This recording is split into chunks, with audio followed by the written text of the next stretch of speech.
And welcome back to Newsmax Now. I'm Miranda Kahn. Time now for a look at your headlines. Hillary Clinton in the White House would just be 4 more years of Obama. That was the latest word from former GOP presidential hopeful Steve Forbes. That's what he told Newsmax TV. Forbes has a problem with the fact that Hillary suggested strengthening the middle class requires toppling the 1%. Former New York Governor George Pataki wants the GOP to reject Obama's plan to reach a nuclear agreement with Iran. Pataki laid out a 5-point plan for presidential hopefuls to adopt in support of Israel.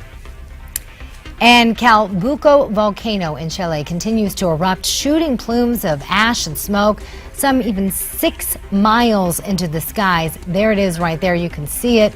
Some of that ash has already made its way into Argentina.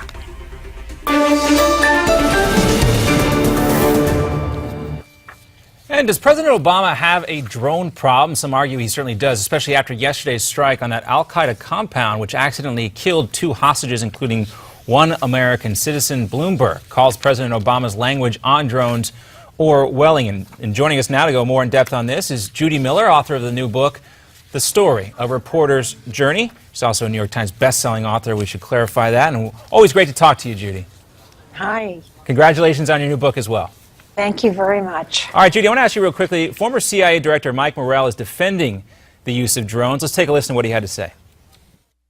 The collateral damage is very low. These are the most precise weapons in our arsenal. And Scott, these strikes, there's no doubt in my mind that these strikes, which have been fairly aggressive since 2008, have prevented another 9/11 style attack in the United States.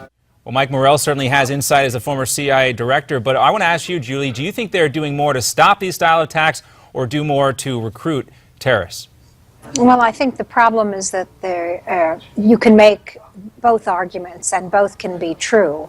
On one hand, the drones are extremely useful as a tactic for killing and destroying enemy compounds, individuals associated with ISIS and al-Qaeda.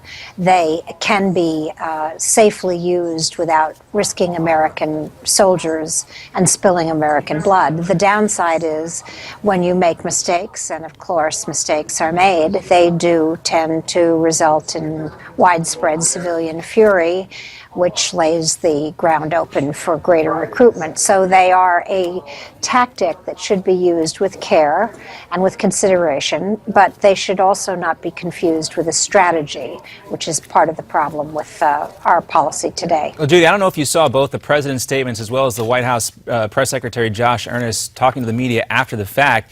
He had a very difficult time answering what seemed to be a very simple question, whether or not this was a legal drone strike. We know that the Justice Department outlaid the president's plans on how he uses drones. What is your take, and why do you think it was so difficult for the White House to talk about the legalities of this particular strike?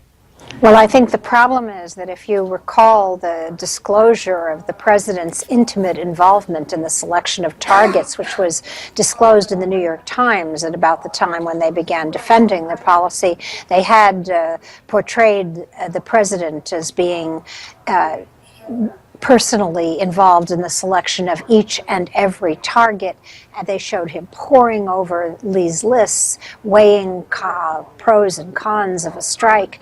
And it's clear in this case, at least from what the White House has said, that he did not personally authorize this strike. This was said to be a situational strike aimed at the compound, which was believed to be associated with al-Qaeda.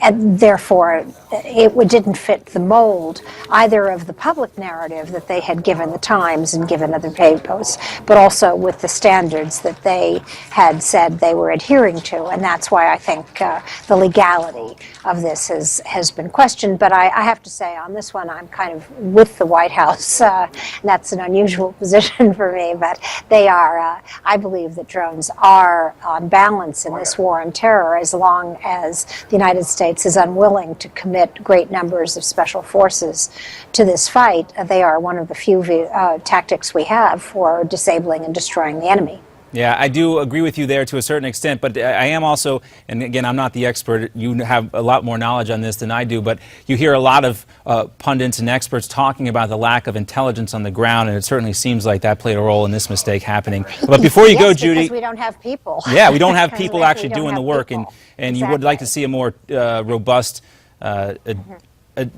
see the president talk about that in a more specific way. I do want to mention the book real quickly before we go, Judy. It's called The Story, A Reporter's Journey. Real quick, about 20 seconds left. Were you surprised how quickly the New York Times turned their back on you after you went to prison trying to protect a source, being a good reporter?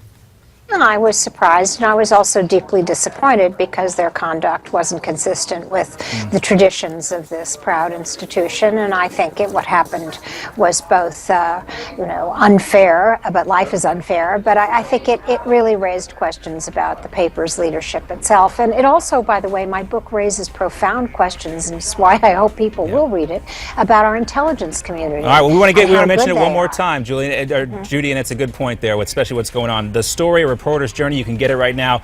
Judy Miller, thanks for being with us.